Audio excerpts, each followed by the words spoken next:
ہمارے عقیدے میں بے ادبی ہے ہی نہیں. ہم حضور کی ہر نسبت کا ادب کرتے ہیں، حضور کے اصحاب کا بھی ادب، حضور کی اہل بیت کا بھی ادب. اللہ تعالیٰ اسی عقیدے پہ ہمیں قائم رکھے. تو میں نے آپ کے سامنے کاظمین کی تشریح کرتے ہوئے والکاظمین الغیظ تھوڑی سی تشریح حضرت امام موسیٰ کاظم کے حوالے سے کی ہے، ورنہ انشاءاللہ آپ کی سیرت کے حالات پھر کسی موقع پر تفصیل کے ساتھ بیان کروں گا. تحمل و برداشت کے حوالے سے دور حاضر میں جو ایک بہت بڑا المیہ ہے گھریلو زندگی میں، میں نے چند جمعے پہلے بھی اس پر اعداد و شمار آپ کے سامنے بیان کیے تھے کہ صرف سٹی ہائی کورٹ کراچی میں 2018 میں 15,000 طلاقیں رجسٹرڈ ہوئی تھیں ایک سال میں.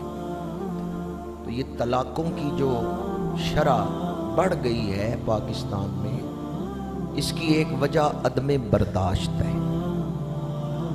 قرآن پاک نے میاں بیوی کو آپس میں ایک دوسرے کا لباس قرار دیا ہے.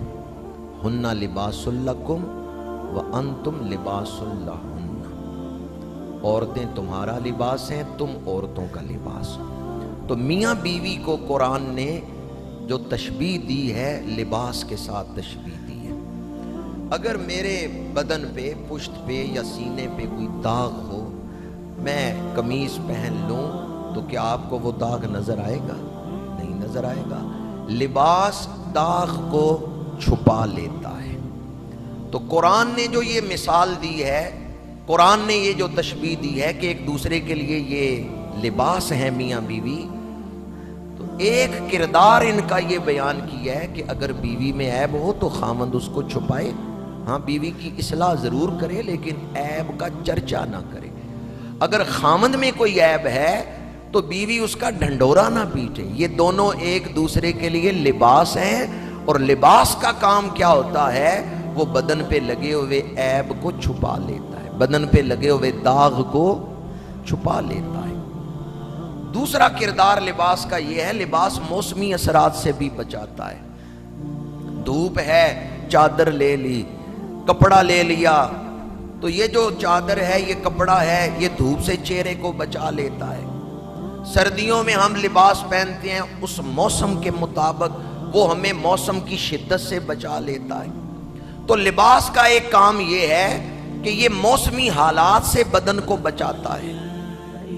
میاں بیوی کا بھی ایک دوسرے کے لیے یہ کردار ہونا چاہیے کہ جب حالات پریشان کن ہوں، مصیبت والے ہوں، تو اس وقت خامند بیوی کا ساتھ دے، بیوی خامند کا ساتھ دے. اگر تنگ دستی کے حالات ہیں، بیوی خامند کا ساتھ دے. لباس موسمی اثرات سے بچاتا ہے.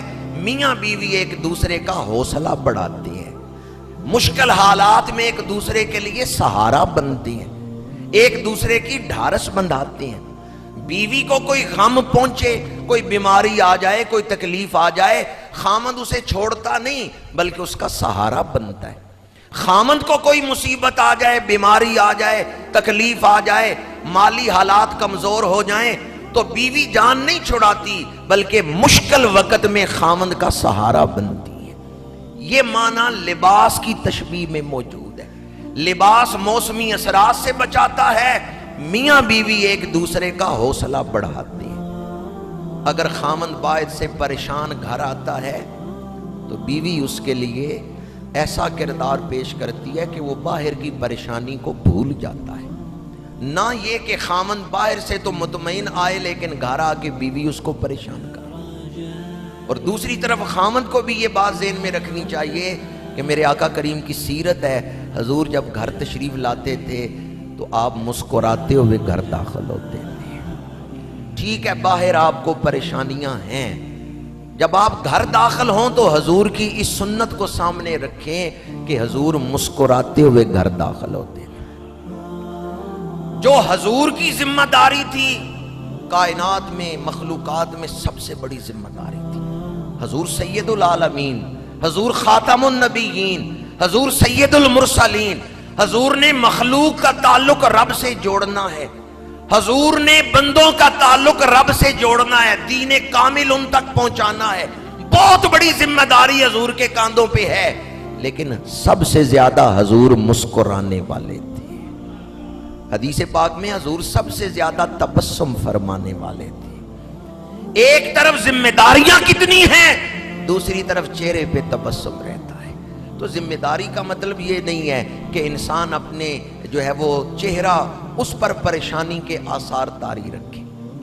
حضور کی میرے آقا کریم کی سنت پاک تھی کہ گھر داخل ہوتے ہوئے مسکراتے ہوئے داخل ہوتے تھے۔ اگر میاں اور بیوی دونوں ہی اس تشبیہ کو ذہن میں رکھیں کہ قرآن نے ہمیں ایک دوسرے کے لیے لباس قرار دی ہے، تو گھر کا ماحول پرامن ماحول بن سکتا ہے۔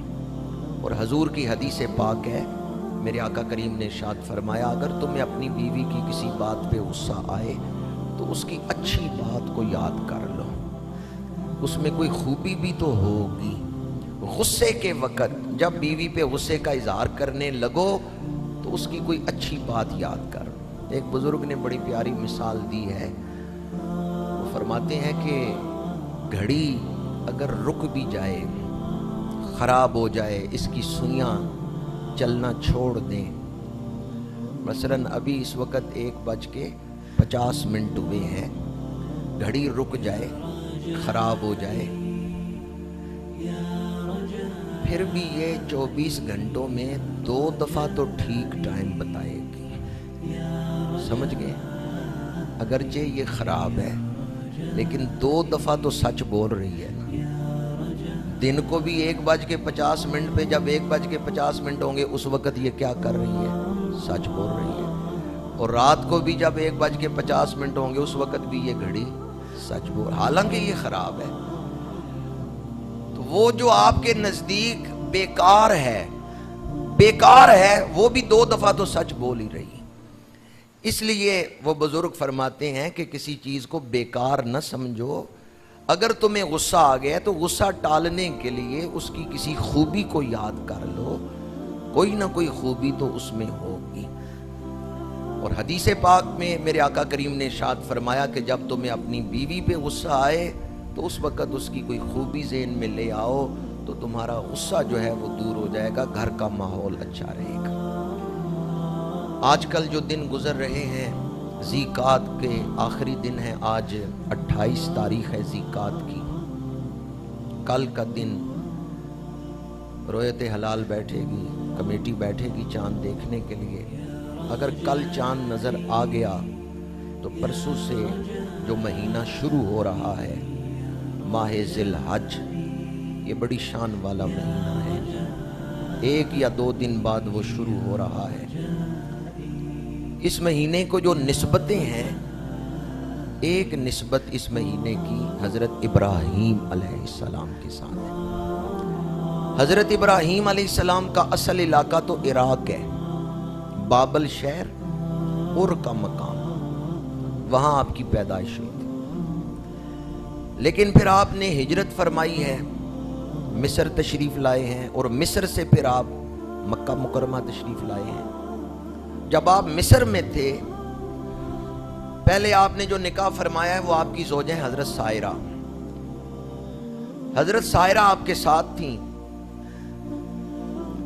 مصر کا جو بادشاہ تھا، وقت نہیں کہ تفصیل سے تشریح کر کے سارا واقعہ سنا سکوں، اس نے حضرت ابراہیم اور حضرت بی بی سائرہ کی شان دیکھی تو اپنی بیٹی جو کہ مصر کی شہزادی تھیں، حضرت ہاجرہ، وہ حضرت ابراہیم کے نکاح میں دے دی۔ اس نے کہا میری بیٹی جو کہ شہزادی ہے وہ کسی شہزادے کے نکاح میں جائے، دنیاوی بادشاہ کے نکاح میں جائے